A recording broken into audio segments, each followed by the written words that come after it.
Hey everybody, this is Hunter Allen. I wanted to give just a little bit of commentary on some of the exciting things that are happening right now in pro cycling. It's been a crazy year this year, but at the same time, it's been super exciting in the fact that we've had a Tour de France that just finished and it's like September, right? It's the craziest thing ever. And then these riders are riding throughout the rest of the season. We're getting to see them. The World Championships just happened. You know, we had all this amazing excitement around this end of the year. And I tell you what, I kind of actually like it this way, to be honest. Maybe we should always do the Tour de France in like August and September, because then we got all this great racing. Or maybe we should do the Tour de France in April or something.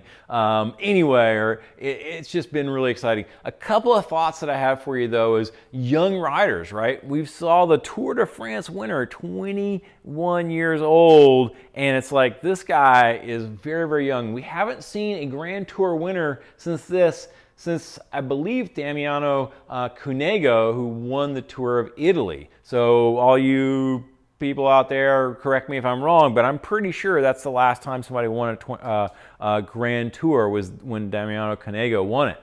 Now, he won that and we never saw him again, right? Well, it's not true. He won some other stuff, but he never ever won a Grand Tour. It was really young for him.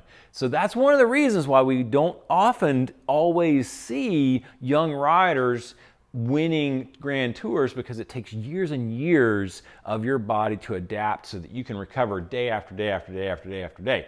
It's one thing to have an FTP of 450 watts on day one, but what's your FTP on day 21, right? Is it still 450? If it is, that most generally that is from a rider who's been doing it for a long period of time.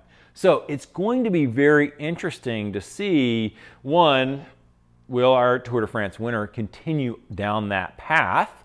And then will he be able to continue to repeat this? Now, he's been racing bicycles since he's 9 years old, okay? So that's also very different, right? He's been doing this for a long time. So his maturity as an elite athlete is a lot different than a lot of the other pros who have won the Tour, who started when they were 16, 17, 18, 19 years old, and then came into the pro ranks. So there's a maturity thing too that's really important. I always take into account that maturity when I'm looking at an athlete's chronic training load in the performance manager chart and thinking about how much load can they handle. I'm looking at how many years of riding have they gotten in their legs.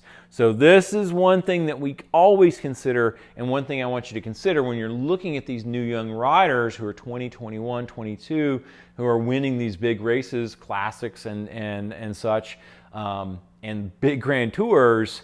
Maybe their maturity level is actually more like the 27-year-olds than, because they started so much earlier. Anyway, just a quick little insight I wanted to talk a little about. Hope that helps you out with some great watching of the upcoming Giro and Vuelta a España. And thanks again. Hey, if you like all this stuff, I've got so many tips on Facebook and on YouTube and on Instagram. Check us out, Peaks Coaching Group. I'd love to see you there. If you have any comments, please let me know about them in the box below. Thanks a lot, Hunter Allen. See ya.